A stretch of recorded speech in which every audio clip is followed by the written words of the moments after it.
Boa noite. Com muita satisfação que continuamos com os estudos da obra Autodescobrimento. É um prazer muito grande estar aqui. Trabalho oferecido em parceria com a Rede Amigo Espírita. E o interessante é observar que cada vez que o estudo começa, a sala vai ficando cada vez mais cheia, a divulgação vai crescendo, não só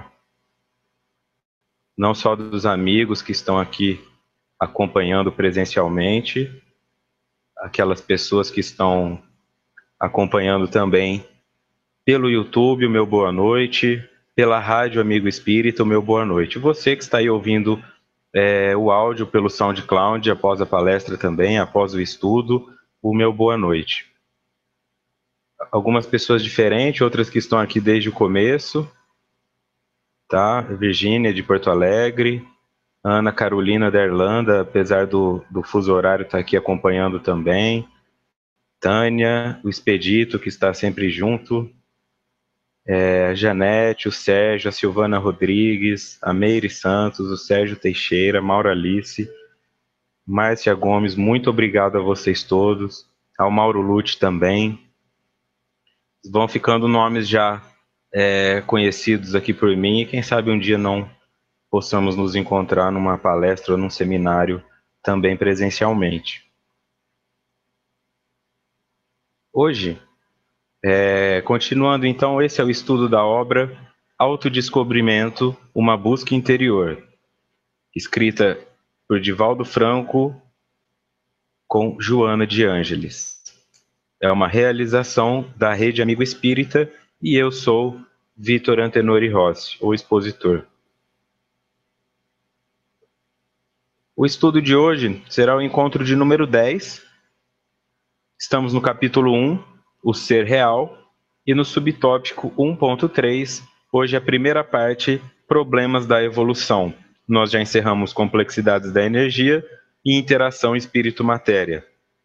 E agora vamos entrar nos problemas da evolução, que, ao que nos parece, não devem ser poucos, né? Evoluir é difícil, crescer é difícil, vai ficando cada vez mais difícil, parece, e quanto mais nós crescemos, parece que mais fácil vai ficar, e na verdade nem sempre é bem assim, né? As responsabilidades aumentam, a nossa habilidade de lidar com elas também, mas o nosso desejo de querer o bem ao próximo também começa a aparecer. E aí o sofrimento, que antes era um sofrimento mais egoísta, eu comigo mesmo, começa a se tornar um sofrimento fraternal e em alguns pontos altruísta, né? A dor do outro começa a me incomodar também. A Juliana também, dizendo que é a primeira vez que participa ao vivo, estava acompanhando pelo YouTube até nos alcançar, então correu bastante, porque já são 9, né? 9 horas de material. A vocês que estão aqui acompanhando ao vivo, durante o decorrer do estudo, se tiverem dúvidas, escrevam da forma mais clara possível a dúvida aqui no chat, e à medida do possível eu vou responder. Eu não terei condições de responder todas, mas as que forem possíveis responder, eu vou responder. Sejam bem-vindos todos que estão aqui pela primeira vez. Então vamos lá.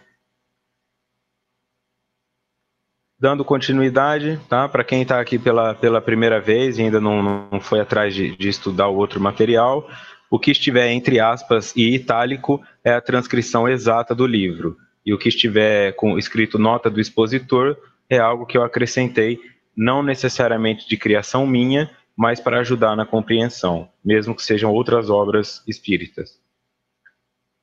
A semente portadora de vida, quando colocada para germinação, experimenta a compressão do solo e sua umidade, desenvolvendo os fatores adormecidos e passando a vigorosas transformações celulares. Quem estiver com dificuldade também, é só diminuir a qualidade do vídeo, tá? Se estiver travando. Aqui a Joana faz uma comparação, né? Uma analogia, e já começa um capítulo falando da semente. Tá? Estruturando que a semente é portadora de vida. Só que para que essa vida apareça, ela deve ser colocada para germinação. Então, ela experimenta a compressão do solo e sua umidade, desenvolvendo os fatores adormecidos e passando a vigorosas transformações celulares. Percebam que aqui no texto eu grifei compressão, porque não deve ser fácil, né? Se nós nos colocarmos na posição de entender essa analogia, nos colocarmos na posição de semente, essa compressão é algo doloroso. O romper a semente é algo doloroso, tá? Para que isso que existe em nós, que é a vida, apareça, surja, seja em qual aspecto for, dos teus talentos, da sua criatividade, isso tem que passar por esse processo de germinação. E isso inclui a parte da compressão, né? Aquela situação onde nós nos sentimos pressionados pelo meio, pressionados a crescer. Deveria ser, em alguns momentos, um sentimento de acolhimento, mas não necessariamente o é. Então, se você está num momento de se sentir pressionado, será que esse emprego é o que eu tenho que fazer? Será que essas escolhas é o que eu estou fazendo? Eu já atendi várias pessoas por trabalhar com usuários de droga, pessoas que, além de usuários de droga, também trabalhavam no crime, e o desejo de parar de cometer crimes era maior do que o desejo de usar drogas. E eu reparava o quão difícil era para eles pararem de cometer os crimes, porque eles iam ter que começar uma vida nova. E eles estavam acostumados com certos confortos, com certo poder que a arma na mão dá. E abrir mão daquilo era difícil para eles também. Então, de forma geral, qualquer ser humano que esteja passando por uma situação, por um tipo de trabalho que vá contra os teus princípios, mas que você não queira deixar isso por dinheiro, esse sentimento de compressão também já pode significar que a essência que está dentro de você para fazer algo diferente está pronta para nascer. Procrastinar e deixar isso para depois não vai adiantar nada, só vai aumentar as chances de desfomatização. A tua consciência é responsável por te dizer em que hora deve ser dado o próximo passo, sempre.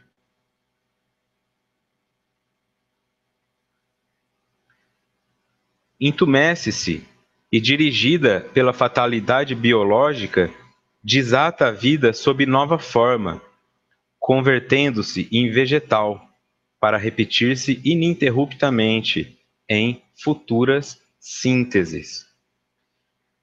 É importante ter essa noção clara do que eles estão dizendo. O entumecer pode se relacionar à dilatação, pode se relacionar a tornar-se úmido, né? Mas de alguma forma isso cresce, né? É isso que está sendo referido aqui.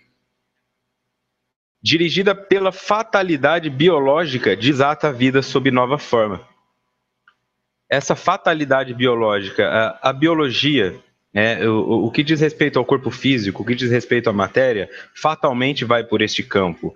Porque a busca da matéria pela morte, pela transformação, necessariamente passa pela vida. Para que um ser nasça e venha a desencarnar depois de passar por tudo aquilo, para ele nascer, ele tem que entrar em contato com a vida. A morte é só um processo de transição, né? Não é diferente do parto. O parto também é uma morte simbólica, mas nós tememos muito a morte física, porque ela nos separa. E nós gostamos muito do parto, porque ele nos aproxima. Mas, de forma geral, os espíritos que estão desencarnados sofrem também com o parto, porque é o momento em que aquele espírito que está ali próximo deles vai reencarnar. Então, é como se fosse uma morte também para eles, né? Isso nós temos na literatura espírita, em vários autores trazendo essa informação. Convertendo-se em vegetal para repetir-se ininterruptamente em futuras sínteses. Quer dizer, isso não vai parar nunca, esse ciclo da vida não vai parar nunca, né? Tanto a questão fisiológica quanto a questão psicológica.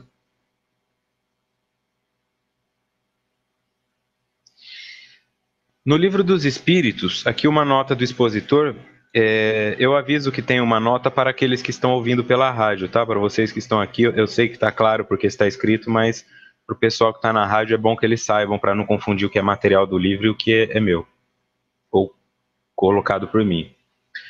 No Livro dos Espíritos, capítulo 3, item 2, Formação dos Seres Vivos, Allan Kardec refere o seguinte, pergunta o seguinte: de onde vieram os seres vivos para a Terra?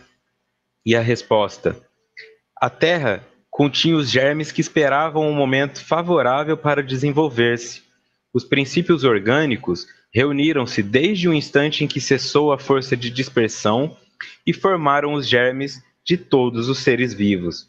Quer dizer, a Terra continha, mas eles esperavam um momento favorável para desenvolver-se. A Terra, então, era uma semente também.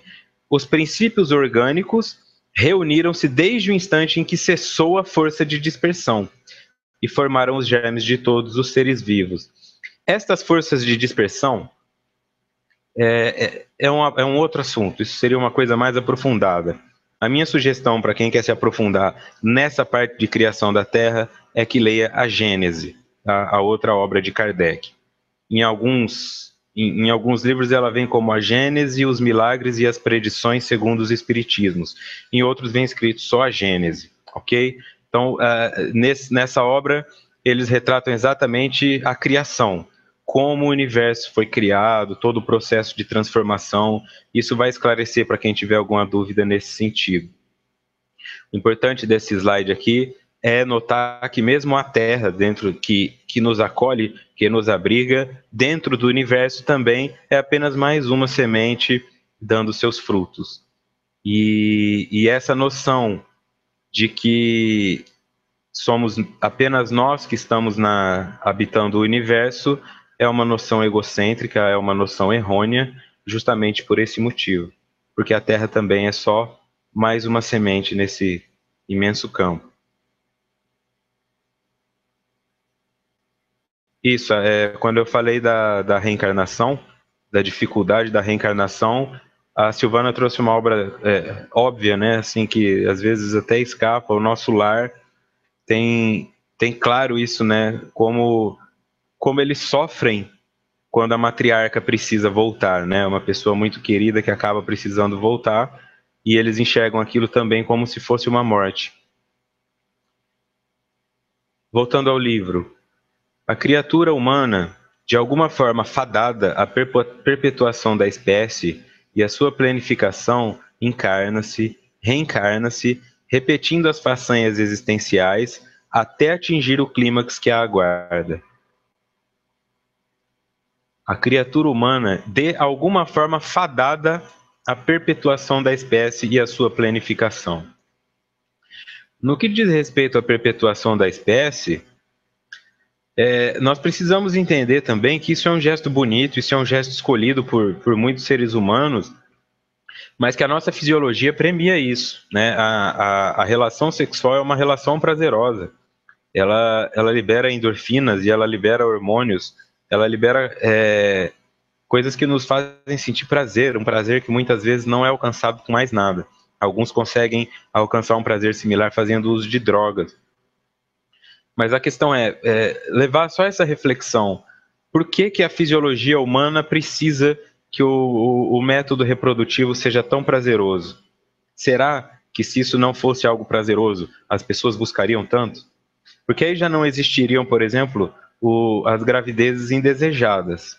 Não existiriam os acidentes.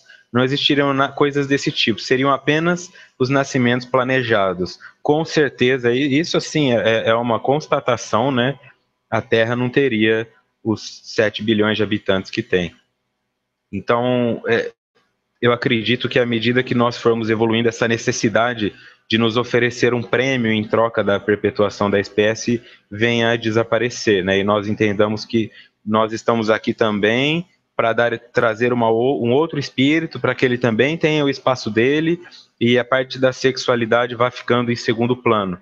Porque, em vista disso tudo, quando nós assistimos principalmente esses programas policiais, Polícia 24 Horas, Brasil Urgente, Cidade Alerta, nós observamos que a grande maioria dos chamados para a polícia são crimes onde tudo começa pela sexualidade, que é no ciúme, que é no marido traído, que é nesse monte de coisas que nós já conhecemos. Então isso prova que a perpetuação da espécie, que aqui está referida como algo fadado, e em busca também de nossa planificação, é algo que deveria acontecer de bom grado, mas nós ainda precisamos ser premiados por isso, tá? Claro que existem exceções, mas é só uma observação. Encarna-se, reencarna-se, repetindo as façanhas existenciais até atingir o clímax que eu aguardo. Essa repetição é difícil, né, entender por que muitas vezes a pessoa se pergunta por que os fatos ficam repetindo na minha vida. Eu fui traída várias vezes, eu fui roubado várias vezes, todo projeto que eu começo termina mal, toda sociedade que eu entro termina mal. Tem um porquê disso, né? E a mesma experiência, o mesmo fenômeno, muitas vezes ele nos dá várias experiências. Quem tem filho sabe disso.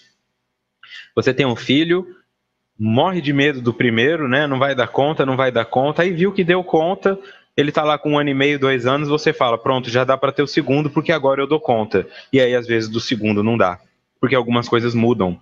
É a mesma coisa, é um filho, mas o que ele te ensina, às vezes, é completamente diferente.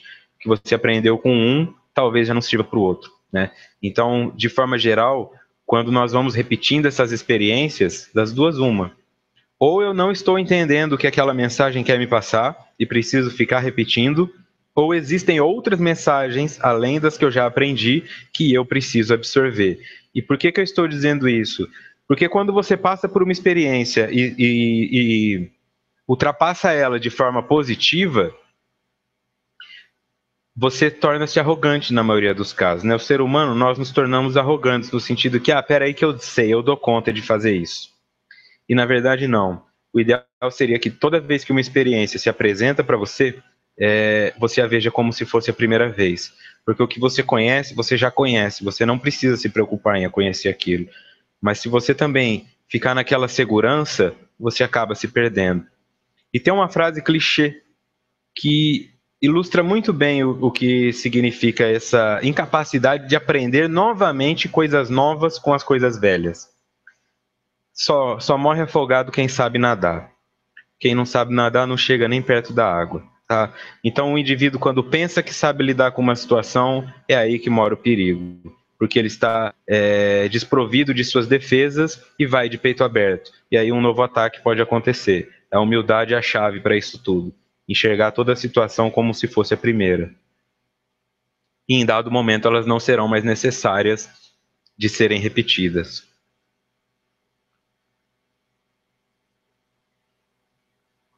Em cada etapa nova, remanescem as ocorrências da anterior, em uma cadeia sucessória natural.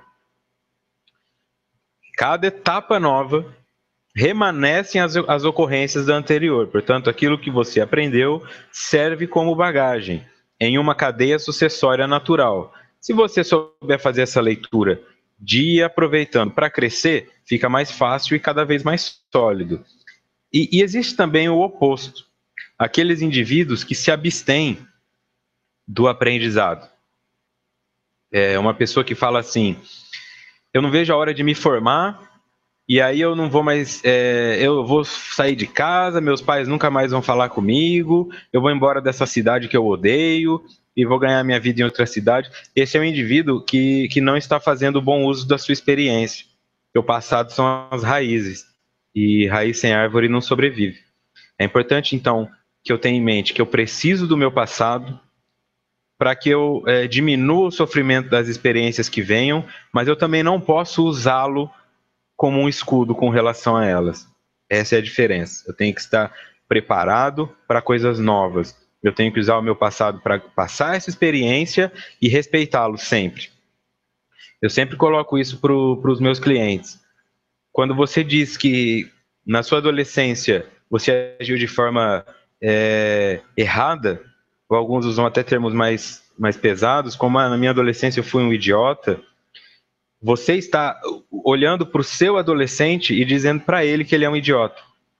Porque ele existe em você ainda. Se a tua criança pode te ferir, se a tua criança ainda existe em você, o que você sofreu na infância ainda te dói hoje, como é que o seu adolescente não existe? Chamá-lo de idiota, um garoto, uma garota de 14 anos que só tinha aqueles recursos para tomar uma decisão e tomou a melhor possível, é ignorar, é desrespeitar a sua própria história. E sem a sua adolescência, você perde a tua capacidade de agredir o meio, de confrontar, de criar coisas novas, de formar formar o seu núcleo, né, de ser um centro de alguma coisa. Nós precisamos da nossa infância, principalmente pela imaginação, pela criatividade, pela habilidade de nos divertir com pouco, e precisamos da nossa adolescência pelo ímpeto, por aquela arrogância positiva direcionada no sentido de enfrentar sistemas para que nós possamos encontrar o nosso meio. Quem corta a sua raiz vira um adulto metódico que só come sempre a mesma pizza no mesmo lugar, na mesma cadeira, chamando o mesmo garçom, não tem alteração na sua lógica de vida, torna-se um robô. Pode ser que se torne milionário, famoso, mas em sua essência é uma pessoa que cresce pouco comparado àqueles que mantêm o passado vivo.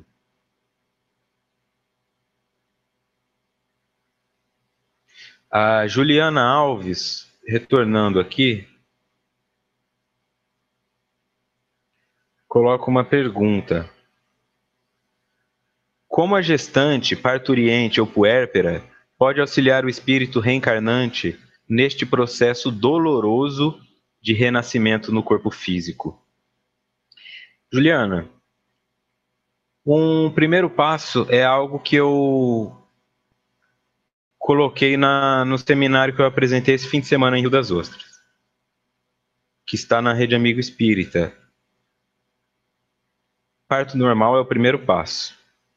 E aí você já evita algumas características psicológicas que afetam os que nascem de cesárea, tá?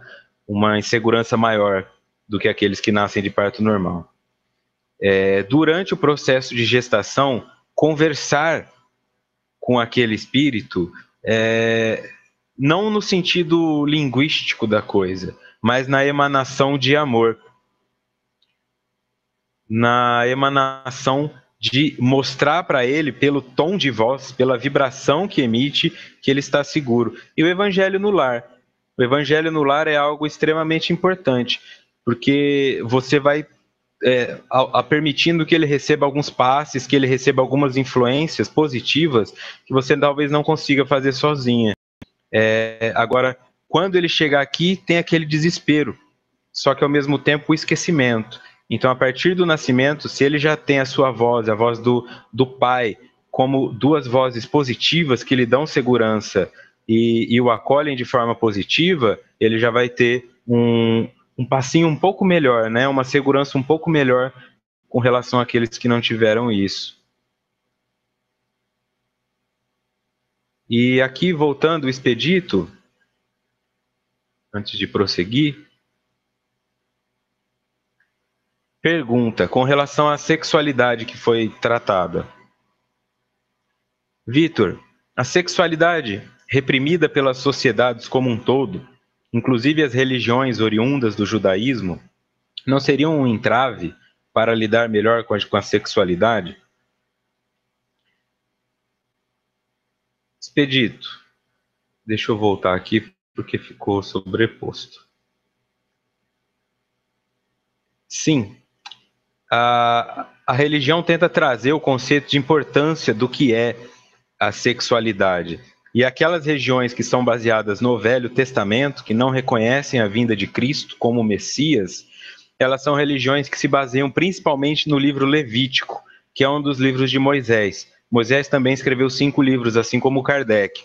E um deles é o Levítico, que é o livro das leis.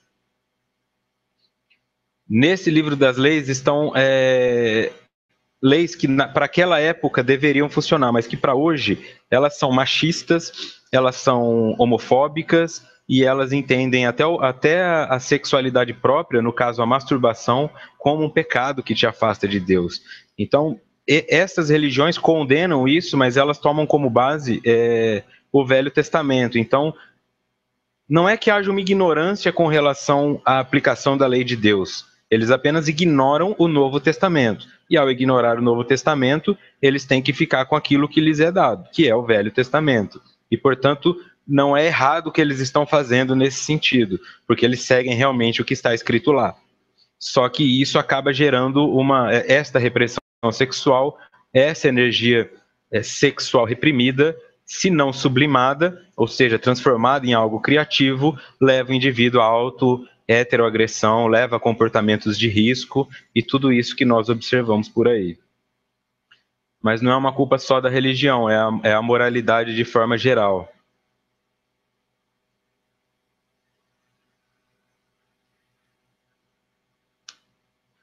Voltando ao livro, e através desse mecanismo, vejam aqui, ó, em cada etapa nova, remanescem as ocorrências da anterior, em uma cadeia sucessória natural. E através desse mecanismo, os êxitos abrem espaços a conquistas mais amplas e complexas. Assim como o fracasso em algum comportamento estabelece processos que impõem problemas no desenvolvimento dos cursos que prosseguem adormecidos.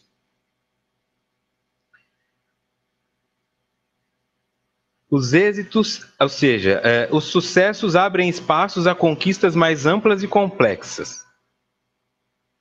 Quer dizer, à medida que eu evoluo, que eu aceito esse processo de evolução normal e eu consigo entender e eu consigo crescer, porque eu tive um aprendizado, aí eu passo a ter uma chance de aprender algo maior ainda, tá? E esse conhecimento também nos refere o seguinte: quanto mais eu sei, menos eu sei. Porque à medida que eu amplio o que eu conheço, eu amplio a área que toca o meu desconhecido. E naturalmente, quando eu vou lá e estudo matemática básica, eu descubro que existe a intermediária. Aí eu estudo a intermediária, eu descubro que existe a avançada. E quando eu me der conta, eu estou tentando estudar todo o universo através da matemática, e se eu não tomar cuidado, eu enlouqueço. Porque quanto mais eu busco conhecimento, mais o desconhecido me alcança.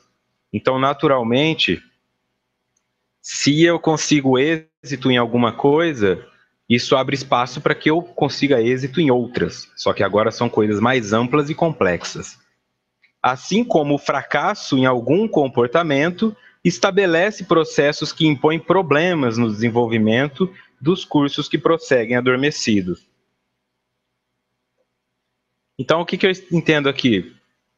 Se eu sou bem-sucedido, eu alcanço novos espaços onde eu posso ser bem-sucedido. E se eu fracasso, isso atrapalha o meu processo, porque gera em mim um medo, né?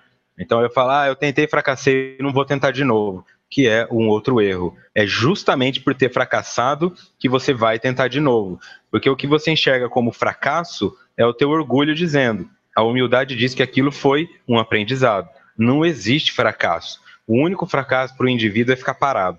Fazer nada é assumir o fracasso. Então, aquele indivíduo que não lê nada diferente, não assiste nada diferente, não faz nada diferente, ele acaba sofrendo menos com questões existenciais do que aqueles que buscam. Eu acredito que muitas pessoas alcançaram a religião, espírita ou não, pela dor. Perderam alguém, sofreram uma doença e aí acabaram se reencontrando com Deus.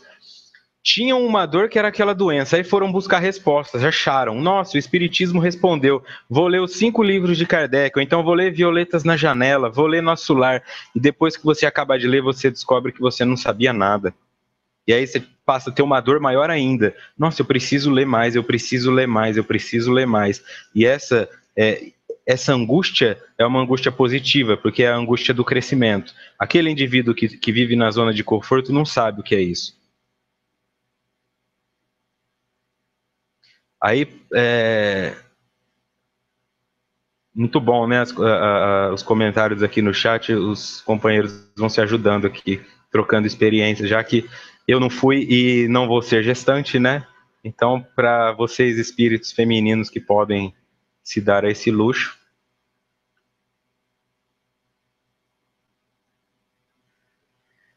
Nota do expositor. Quando fatos do passado não podem ser convertidos em memórias sólidas, novos significados não podem ser produzidos. E isso influencia o surgimento de fracassos psíquicos até que se concluam. Dessa forma, o que não foi concluído em uma geração se transmite às seguintes.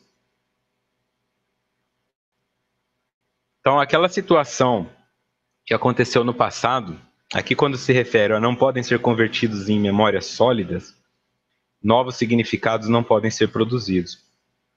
Por que não é memória sólida?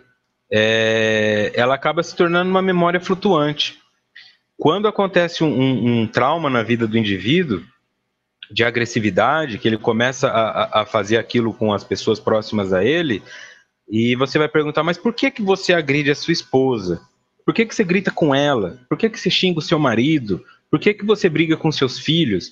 Eu não vou falar por que você chuta o cachorro, porque eu recebi uma mensagem dizendo para eu parar de chutar cachorros nos exemplos, que eu já chutei muito cachorro nos exemplos nesse estudo, ok?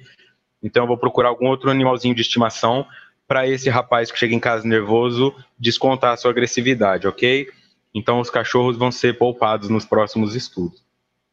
Mas o indivíduo vai lá e começa a agredir a família dele, porque ele sofreu isso na infância. Mas essa memória não se tornou sólida, então ela não pode produzir um significado. E isso influencia o surgimento de fracassos psíquicos. A pessoa passa a ter muita dor com relação àquilo. E aqui tem uma imagem que eu sugiro quem está acompanhando só o áudio, dê uma entradinha no YouTube pelo menos para ver essa imagem, que refere bem isso aqui, ó, em uma nota do expositor. Essa imagem eu encontrei na internet.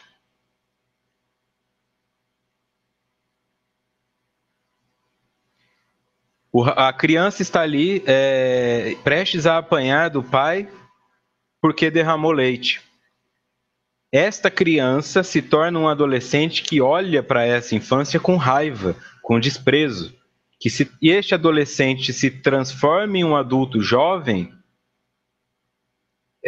com um sentimento ruim. Observe o rapaz ali do meio, como ele está tentando controlar aquela agressividade. Ele já começa a entrar nas fases maiores da idade adulta, já como um ser irado, com muita raiva. Se torna um adulto por completo e volta a agredir o próprio filho, que na verdade é ele, sempre foi ele. Então essa imagem aqui é uma imagem muito forte que eu usava nas aulas de transgeracionalidade, de terapia sistêmica familiar na faculdade. E ela reflete muito bem o que é isso, né? Essa manifestação, ela é exatamente o indivíduo com a mesma roupa, para mostrar que esse pai que bate no filho, na verdade é o filho que apanhou do próprio pai.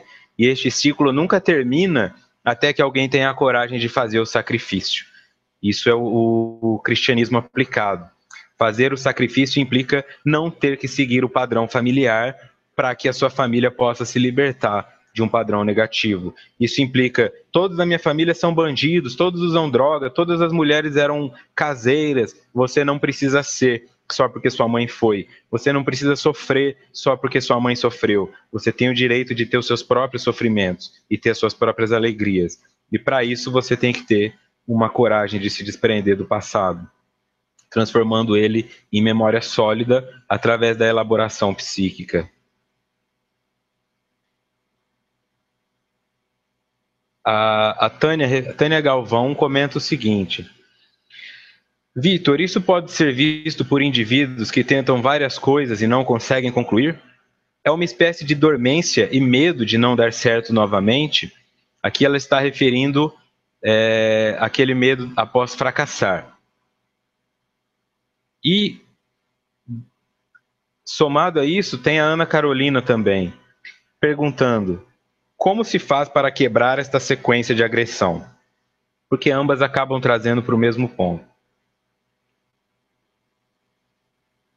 O indivíduo que fica neste fracasso, né, e a infância onde o indivíduo apanhou, onde ele sofreu bullying, onde ele foi abusado, é uma infância considerada uma infância fracassada para esse psiquismo, ele acaba repetindo aquilo, por medo de não conseguir fazer algo diferente, porque por mais que seja difícil estar numa depressão, para quem já foi deprimido, pelo menos da depressão eu sei sair. Agora, eu não sei sair de uma ansiedade, eu não sei sair de uma euforia, eu não sei sair de outras coisas. Então o indivíduo fica voltando naquilo lá. Para quebrar essa sequência de agressão, para quebrar essa sequência, esse looping de fracassos, um dos caminhos é o autoconhecimento. É este o autodescobrimento. Você busca em terapia ou você busca da forma que lhe convir fazer um rastreamento dos padrões familiares que estão na sua vida. Como normalmente os homens da sua família reagem, como as mulheres reagem, quais são as doenças que parelham a todos. Nossa, todas as mulheres tiveram câncer, ou grande maioria delas. E os homens sempre tiveram um problema gástrico. E aí você vai fazendo um genograma, né, que é esse mapa dos pontos onde a sua família se torna comum e você começa a perceber um padrão familiar aparecendo. E quando isso acontece, você pode alterá-lo na sua vida. E aí os seus filhos não são obrigados a repetir esse padrão, não vão sentir essa pressão psicológica de repetir esse padrão. Como muitas vezes a pessoa fala, quando eu for mãe, eu vou ser extremamente diferente do que minha mãe foi comigo, e acaba sendo igualzinho. Indivíduos que falam, eu apanhei do meu pai, quando eu tiver um filho eu não vou encostar a mão nele, e o filho está lá todo roxo.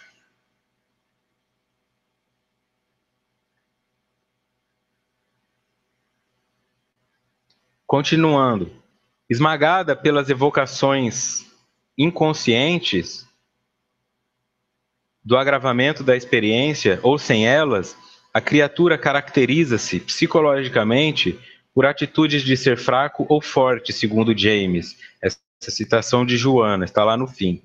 Como decorrência do treinamento na luta que foi submetida, podendo bem ou mal enfrentar os dissabores ou as propostas de crescimento, e graças a essa conduta se torna feliz ou atormentado. Deixa eu destacar algumas coisas aqui primeiro no chat. Bom, esmagada pelas evocações inconscientes do agravamento da experiência, ou sem elas, a criatura caracteriza-se psicologicamente por atitudes de ser fraco ou forte, como decorrência do treinamento na luta que foi submetida, podendo, bem ou mal, enfrentar os dissabores ou as propostas de crescimento, e graças a essa conduta se torna feliz ou atormentada. Aqui está dizendo o seguinte: nós vamos passar por coisas, eu vou passar por coisas e vocês vão passar por coisas iguais. A única diferença entre elas é como cada um vai lidar com isso. Sou eu que defino se eu vou ser feliz ou triste, baseado em como eu interpreto os eventos que acontecem comigo. Se eu fico pressionado pelos fracassos anteriores e nem consigo mais dar o próximo passo, aí eu já fracasso antes mesmo de começar. Porque eu temo o outro, né? Eu respeito demais as outras coisas e esqueço do meu valor. Eu vi uma entrevista do Guga, extremamente interessante, que ele ia enfrentar o Pete Sampras, que é uma das lendas do tênis até hoje, e ele disse que antes de entrar em quadra, por se tratar do número 1 do mundo, de uma lenda viva, ele já perdeu o jogo. Ele disse que a primeira vez que ele enfrentou o Pete Sampras, ele entrou em quadra já derrotado, porque ele não se imaginou capaz de vencer aquele homem. E no fim das contas, o Guga acabou ganhando o título de campeão mundial no ano de 2000, vencendo o último torneio somente com os melhores. Então, ele elaborou aquela dor, ele elaborou aquele sofrimento, e ao invés de ficar repetindo infinitas derrotas para aquele adversário, ele foi lá e o venceu, e ocupou o lugar dele.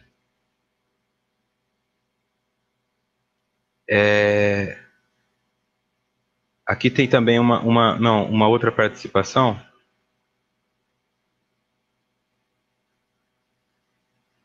Da Silvana Rodrigues. Quando uma pessoa é violenta, tem todo um contexto por trás. Fora violentado pelos pais, infância fracassada, e a maioria das pessoas não quebram a sequência e acabam sendo pais violentos. Certo, Vitor?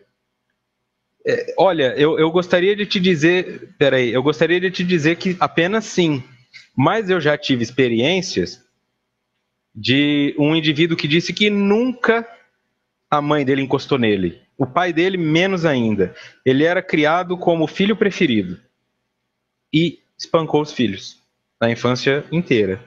Então, assim, ele não foi violentado, ele não foi abusado. Pode ser uma questão espiritual, sim, mas eu estou dizendo, a parte psicológica atual nem sempre tem essa lógica. E existem pessoas que apanharam violentamente dos pais e depois que têm filhos conseguem nunca encostar a mão nos filhos nesse sentido. É o que eu estou dizendo, ou que o estudo está trazendo.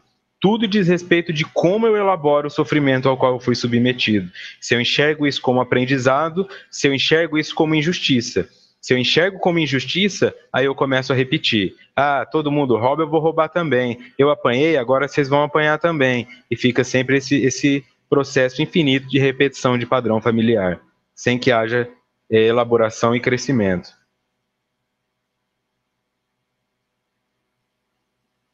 Ninguém se encontra isento do patrimônio de si mesmo, como resultado dos próprios atos. Ninguém é ninguém. Isso inclui Jesus, isso inclui Joana de Ângeles, isso inclui Allan Kardec. Ninguém se encontra isento do patrimônio de si mesmo. O patrimônio de Jesus já dura em torno de 2.000 anos. Quer dizer, mas ele construiu isso. É o patrimônio dele. Durou 2.000 anos. O patrimônio de Hitler talvez dure 2.000 também. Só que é o patrimônio negativo, mas não deixa de ser um patrimônio. Ele sempre vai ser o espírito que encabeçou um holocausto. Disso não tem como fugir. Então a pergunta é: e eu? O que estou fazendo? Que patrimônio estou deixando? Porque esse patrimônio é resultado dos meus atos. Eu estou conseguindo produzir alguma coisa de bom nos meus filhos? Começa por você, né? Que patrimônio você está deixando para você? Tem uma outra palestra também minha, onde eu trabalho o tema caridade para consigo mesmo. Trabalhando em cima desse tema, né? O que você está deixando para você? O que a sua próxima encarnação vai ter? Ela vai ter um diabetes porque você se entupiu de açúcar nessa? Ela vai ter uma dor nas costas porque você se arrebentou nessa aqui ao não fazer atividade nenhuma? O que você está deixando para você? E aí você transfere para os arredores. E o que os seus filhos vão ter como patrimônio? Lá no seu velório, eles vão estar chorando de saudade ou brigando pela herança? Ou não vão nem estar lá, porque você não faz diferença? Como é isso na sua vida, né? Vale a pena, às vezes, brigar com o seu irmão, que é alguém que você partilhou a infância, por causa de uma casa, de uma herança? Vale a pena se afastar dos seus pais, porque vocês se desentenderam numa questão religiosa? Começa a refletir sobre isso tudo, porque estas atitudes trarão consequências, e esta consequência é o teu patrimônio. E sendo teu patrimônio, vai ficar de herança para a sua próxima encarnação e também para aqueles que dependem de você hoje. Porque ninguém se encontra isento disso. São eles os responsáveis diretos por todas as ocorrências da marcha evolutiva, o que constitui grande estímulo para o ser, liberando-o dos processos de transferência de responsabilidade para outrem ou para os fatores circunstanciais, sociais, que normalmente são considerados perturbadores. São eles os responsáveis diretos por todas, aqui não é alguma, são todas as ocorrências da marcha evolutiva, o que constitui grande estímulo para o ser, liberando-o dos processos de transferência de responsabilidade. Eu vou transferir a responsabilidade, e isso no meio do sofrimento é o que mais acontece. Como a minha especialização é em psiquiatria e independência química, eu lido com as psicopatologias de forma geral, o depressivo, o bipolar, o borderline, o ciclotímico, o distímico e por aí vai. E também com os usuários de droga, que todos eles têm uma psicopatologia além do uso de droga. É a transferência de responsabilidade, através da autopiedade. Mas é porque minha mãe fez isso comigo, mas é porque eu não tive chance. Tentando criar isso aí, Silvana, que você colocou, sabe? Eles tentam se utilizar de uma lógica psicológica para justificar tudo isso. Assim, isso acontece porque eu apanhei da minha mãe, isso acontece porque eu nasci pobre. E aí a espiritualidade faz umas coisas sensacionais, né? A mulher é catadora de lixo, o filho dela, ela acha uns livros no lixo, ela pega aqueles livros e o filho dela passa numa faculdade. O rapaz lá de Capão Redondo passando numa faculdade, numa universidade lá nos Estados Unidos. E aí, como é que você explica isso? Se o rapaz que fez objetivo e coque a vida inteirinha não consegue entrar, quem que eu vou culpar? De quem que é a responsabilidade? Eu tenho que tomar muito cuidado com isso. Porque senão eu transfiro a responsabilidade para quem? Para outra pessoa, fatores circunstanciais. Mas é essa crise econômica, por isso que eu não faço caridade, por isso que eu não faço doação. Mas é que na minha cidade chove muito, por isso que eu não vou no centro. O centro fica afastado da cidade, já roubaram um carro lá na frente, então eu não me sinto seguro para ir. É essa transferência fatores circunstanciais, é por causa da minha doença, sociais, é porque eu sou pobre, é porque eu sou rico, é porque eu moro no Brasil, é porque eu moro vou falar Irlanda aqui em homenagem à nossa visitante, que normalmente são considerados perturbadores. Ok, é perturbador ser pobre, é perturbador ser rico, é perturbador ser negro, é perturbador ser branco, tudo depende do local onde você está inserido. Mas e o que, que você vai fazer além disso? Nós temos um negro presidente dos Estados Unidos da América. E o que, que eu vou fazer com relação a isso? Né? Nós temos uma mulher presidente da República. Então, onde que está o ponto? Nós tivemos um presidente que, apesar de estar ou não envolvido em corrupção, não vem ao caso aqui, é alguém que não tinha estudo e chegou à presidência do Brasil. Então, qual que é a desculpa? Não que a presidência do Brasil também seja sinal de sucesso espiritual. Eu só estou dizendo que se dá para chegar lá, dá para chegar em qualquer outro lugar, né? Então, o que, que te impede de ser? O que, que te impede de ir lá e dar uma palestra na casa que você frequenta?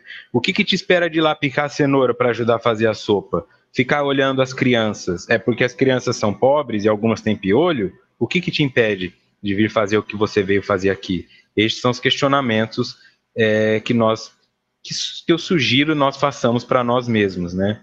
Onde eu estou jogando a responsabilidade? E o texto nos diz que não existe ninguém responsável pelo que passamos a não ser nós mesmos. Nota do expositor. Teixeira diz que o que caracteriza a existência individual é o ser que se escolhe a si mesmo com autenticidade, construindo assim o seu destino, num processo dinâmico de vir a ser. Esse material é o material que eu utilizava nas aulas de psicodrama. E então aqui, explicando o que é autenticidade. Cabestan define a autenticidade, que a autenticidade implica aceitar a condição humana tal como é vivida e conseguir confrontar-se com a ansiedade de escolher o futuro, reduzindo a culpabilidade existencial. Então, o que é isso, né? O que caracteriza a existência individual, ou seja, a sua, a minha, é o ser que se escolhe a si mesmo com autenticidade, ou seja, eu sou autêntico, eu não copio ninguém, eu sou original. E eu construo o meu destino num processo dinâmico de vir a ser. Quer dizer, tem uma ação para que eu me torne aquilo, mas aquilo que eu quero me tornar precisa ser autêntico. Não adianta eu ficar querendo ser o que os outros já foram. E nisso eu trago de novo um ensinamento que a queridíssima Sueli Caldas Schubert me deu na única oportunidade que tive de encontrá-la pessoalmente, em que ela deu um seminário e ela falava: as pessoas ficam querendo os mentores dos outros. Quer o Emmanuel, quer a Joana de Ângeles. Por que você não vai descobrir qual que é o seu? Por que você não ajuda o seu a também construir a história dele, ao invés de ficar só querendo o que já é dos outros? Só acreditam nesses espíritos, acreditam que nada mais serve no universo. Então é isso, né? Não fique buscando copiar os outros. Não fique tentando ser um Divaldo Pereira Franco, porque ele não começou com a idade que ele tem hoje. Ele teve seus 5, seus 10, seus 15 anos, ele bateu de frente com portas que se fecharam, ele teve que perseverar. Aí é fácil agora querer o mentor dele, querer trabalhar lá na casa dele, junto com ele. Mas constrói a sua história, né? Não fica preso nessa repetição. A Ana aqui pergunta: o medo, Ana Carolina Manzano, o medo seria o que mais impede a gente de fazer algo? Aí eu te digo uma coisa: falar isso seria transferir a responsabilidade para o medo. E acabamos de ouvir que não pode fazer isso. Então, não é o medo, né? Porque o medo ainda é uma criação nossa. Eu só temo o que eu desconheço. Quando eu conheço alguma coisa, eu não temo mais ela. Então, se eu tenho medo de alguma coisa, é porque eu ainda não me dispus a ir conhecê-la. Eu não li sobre isso, eu não tomei coragem para ir lá. Então, mesmo o medo ainda é uma responsabilidade minha, porque sou eu o responsável por não enfrentá-lo.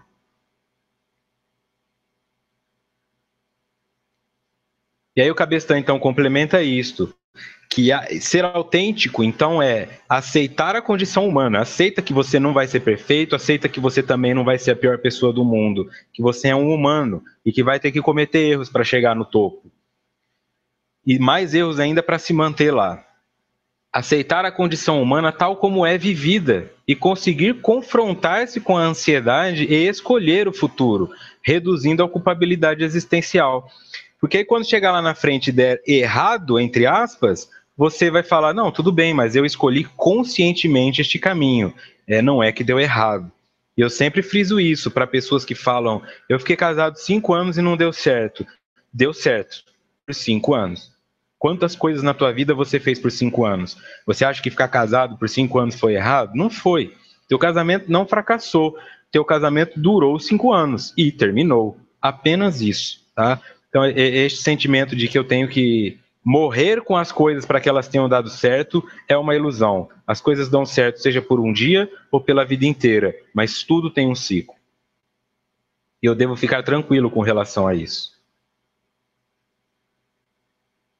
Mesmo quando os imperativos genéticos esculpem situações orgânicas ou psíquicas constritoras no indivíduo, estes se derivam da conduta pessoal anterior e devem ser considerados como estímulos ou métodos corretivos, educacionais, a que as leis da vida recorrem para o aprimoramento dos seres humanos. O que está dizendo aqui? Que quando esses imperativos genéticos esculpem situações orgânicas ou psíquicas constritoras no indivíduo, quer dizer, por conta da tua genética você não pode fazer tudo o que gostaria. Eu queria ser um músico, eu queria tocar violão, mas eu nasci sem os braços. Eu queria fazer atividades físicas, mas eu tenho uma limitação genética, eu estou numa cadeira de rodas. Eu tenho uma deficiência intelectual, eu tenho uma dificuldade na fala, eu sou deficiente auditivo, deficiente visual. Eles estão dizendo o seguinte, mesmo isso ainda é uma responsabilidade sua, porque se você veio desse jeito, ainda é um débito contraído anteriormente. Ou seja, qualquer que seja a situação que te impede de viver, mesmo que seja genética, não há nada que você possa fazer com relação a isso, isso ainda é parte da sua história, isso ainda é responsabilidade sua, e cabe a você decidir o que fazer com isso. Porque eu já vi vídeos de um rapaz que não tem os 2 braços e toca violão com os pés. Você assiste uma Paralimpíada e você vê o rapaz que só tem as 2 pernas lá ganhando uma medalha de ouro. E eu não consigo fazer 30 minutos de atividade física por dia. Então, o que esse indivíduo fez da constrição que foi provocada pela genética? Ultrapassou ela e se virou. E conseguiu chegar lá em cima. E aí você pensa, para ele ganhar aquela medalha de ouro, ele teve que ganhar de vários outros que também ultrapassaram a constrição genética. O mundo está cheio de exemplos, né? E eu fico me perguntando, e eu, que exemplo eu sou? Eu sou um exemplo da preguiça ou da superação? Eu sou um exemplo da acomodação ou um exemplo da dinâmica? E você, que exemplo você é? No que você se enquadraria se as pessoas tivessem que te citar como exemplo de alguma coisa? É o cara que come muito? É o cara que dorme muito? É a mulher que não liga para os filhos? É a que super protege eles? É aquela que sacaneia os companheiros de trabalho? Que tipo de ser humano você é?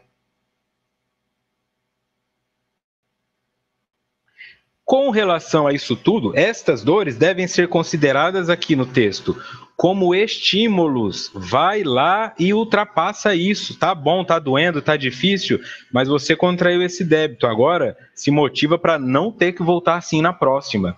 Ou métodos corretivos, educacionais. Nós vamos te educar porque você foi mal educado. Você quis fazer mal para o outro, agora nós vamos educar você desse sentido. Mas é uma educação fraternal, né? Paternal, não é algo punitivo. Aqui as leis da vida recorrem para o aprimoramento dos seres humanos. Aqui compartilho. Noêmia Teixeira pergunta: de onde vem a nossa dificuldade para aceitar o fechamento de algum ciclo? Da insegurança com relação ao ciclo que vai se abrir. Porque como esse ciclo é infinito e nunca e está sempre acontecendo, ele poderia estagnar, mas ele não estagna, ele é infinito e psicodinâmico. A partir do momento que alguma coisa se resolver, outra se abre. E eu usava isso muito como exemplo com as mães de usuários de droga, no grupo de codependência que eu tinha. Muitas mães morrem de medo do filho parar de usar droga.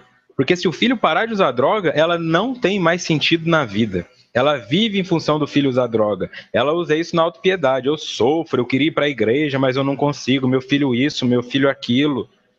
E fica usando isso tudo. Aí se o filho para de usar droga, ela volta para casa e fala, e agora? Do que eu vou reclamar? O que eu vou fazer da vida? Meu filho está bem e ela deprime. Aquela síndrome do ninho vazio, de mães que ficam com medo quando o filho sai de casa e vai para a faculdade, é um pouco disso aí. Né? E agora? Tua vida começa a girar em torno de algo, quando você perde aquele algo, você descobre que não tem mais vida.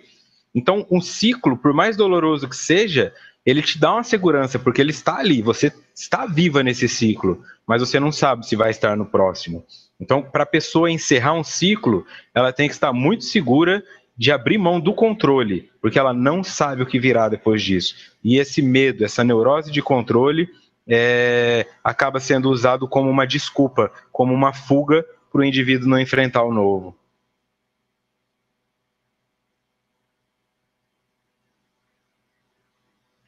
O estado de humanidade, voltando ao texto, o estado de humanidade já é conquista valiosa no curso da evolução.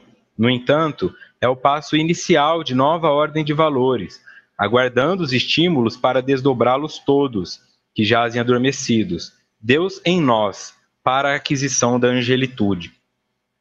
Esse trecho nos diz o seguinte: o estado de humanidade já é conquista valiosa no curso da evolução.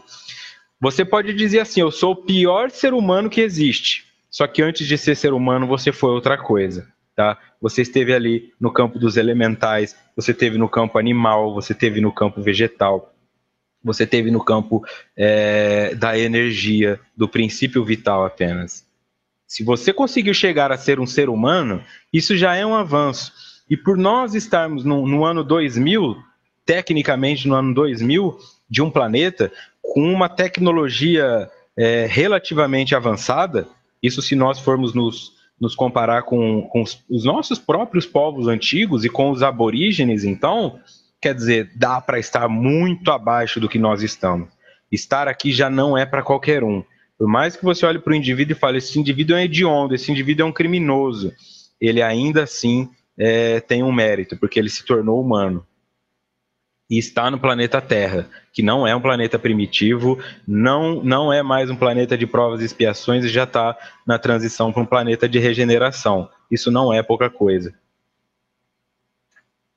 No entanto, é o passo inicial de nova ordem de valores, aguardando os estímulos para desdobrá-los todos que jazem adormecidos, para a aquisição da angelitude. Este passo que nós estamos é para começar uma coisa nova. Pronto, agora que nós somos humanos, vamos aguardar os estímulos, que são esses sofrimentos, que são esses aprendizados, para que nós possamos crescer. Porque Deus está em nós, Ele é onipresente. Então Ele está em todos os lugares ao mesmo tempo, inclusive dentro de mim. Estando dentro de mim, eu só preciso que Ele seja estimulado para aparecer. E só que quando a dor vem, ao invés de transformar aquilo em algo positivo, muitas vezes eu trago o arquétipo, né, a figura do demônio, que seria a manifestação negativa de sombra que existe em mim, e me afogo na autopiedade, me afogo na transferência de responsabilidade, ao invés de ser senhor, senhora da minha própria evolução.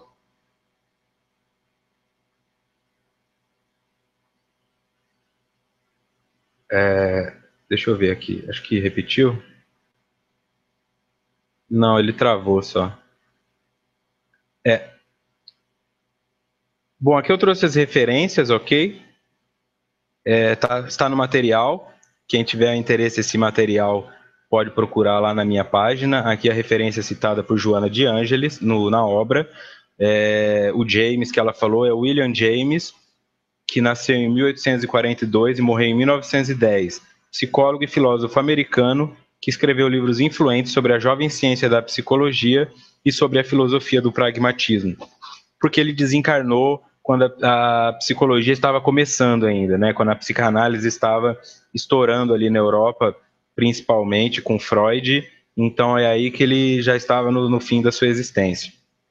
Por isso, uma jovem ciência. Eu vou trazer aqui mais uma participação da Ana Carolina. Se na física quântica o olhar do observador altera o comportamento do átomo, então o nosso pensamento altera a realidade ao nosso redor. Se eu penso e crio a minha realidade, então a gente está na condição que está atual porque pensamos errado, imaturo. Então temos que educar o nosso pensamento. Dá para fazer isso sozinho? Não. Não dá para fazer sozinho. Porque você pode falar assim para mim, mas eu vou fazer sozinho, eu moro sozinho, eu vou para o meu trabalho. Se você vai para o seu trabalho, você já não está fazendo sozinho, porque alguém te deu esse emprego. Mas eu sou autônoma. Se você é autônoma, você já não está fazendo sozinha, porque você precisa que alguém compre o que você vende. Então é impossível evoluir sozinho. Tá? Essa educação do pensamento não pode acontecer sozinha, porque você precisa de um estímulo que vem de fora. Só que quando esse estímulo vier, ele automaticamente ativa os seus complexos. E os teus complexos te obrigam, imperam sobre a tua vontade, porque eles vêm do inconsciente e te fazem agir sempre da mesma forma. Para que haja alteração do complexo, é necessário que haja uma intervenção externa. Você pode dizer sozinha, eu no quarto? Pode, mas você ainda vai precisar de uma intuição, e essa intuição já vem de alguém.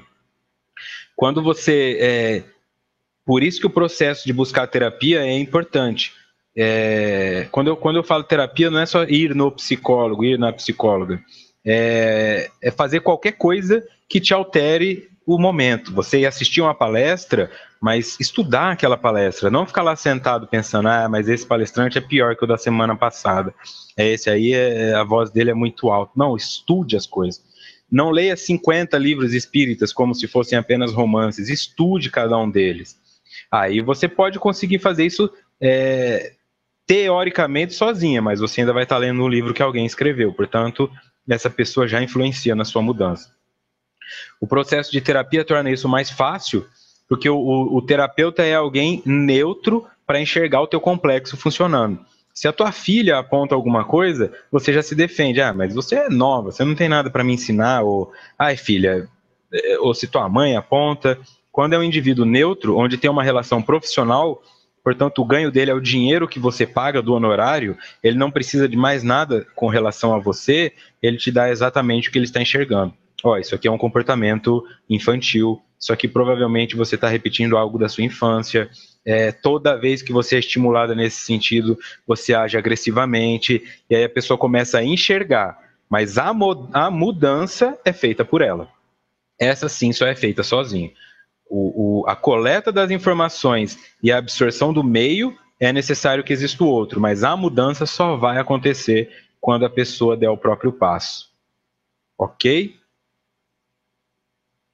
Então, só para fechar, este último slide, aceitar este processo, né, que para que nós possamos chegar nessa condição, nessa aquisição da angelitude, primeiro eu tenho que passar pela forma humana. E a forma humana, por mais que a arrogância dos indivíduos que estão na Terra queiram dizer que nós dominamos o universo, e nós inclusive enxergamos os alienígenas com uma ótica que nos parece feio, como se nós fôssemos bonitos, né? Então eu fico pensando assim, a partir do momento que eu tomo essa visão do universo como se o ser humano fosse a raça superior, eu estou cometendo um erro. O estar humano, segundo essa obra, significa que agora eu tenho as disposições intelectuais suficientes para começar a transformar em concreto o que antes eram potenciais adormecidos. Agora, só que para isso eu vou ter que ter estímulos. E ninguém se sente estimulado pelo prazer. Quando a tua vida tá boa, você não faz nada, você só curte. Você sai para comemorar, você anda assobiando pela casa. O estímulo que te faz buscar mudança é a dor, é o desconforto. Então, sem isso não haveria crescimento. Por mais que esteja difícil agora, tenta entender isso como uma oportunidade para você crescer. E aí você talvez defina que na sua próxima encarnação você não precise passar por isso. Mas para isso tem que ter um sentimento muito grande de amor ao próximo. O próximo que é você. Depois dos seus filhos, depois da sua família, depois da sua sociedade e quem sabe um dia, como esses espíritos superiores, todo o universo. Ok, eu deixo aqui novamente então o meu muito obrigado, tá? O meu muito obrigado pela a Rede Amigo Espírita por ceder o espaço, por tornar possível a realização desse estudo. O meu muito obrigado a todos vocês que compareceram, agora transformando isso numa média de 50 pessoas por estudo, que para mim é extremamente gratificante. Obrigado a vocês que vêm prestigiar com as suas perguntas. E a vocês que estão vendo pelo YouTube, convido vocês para assistirem aqui ao vivo, virem participar.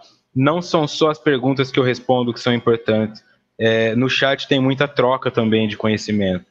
E para vocês que estão ouvindo o áudio, sempre que possível, deem uma olhada nos slides que são imagens. Então, semana que vem, continuaremos com os problemas da evolução, parte 2, no dia 5 de maio. Ok? Ainda capítulo 1.3. Aguardo vocês até lá então. A todos uma ótima noite, uma ótima semana e muito obrigado.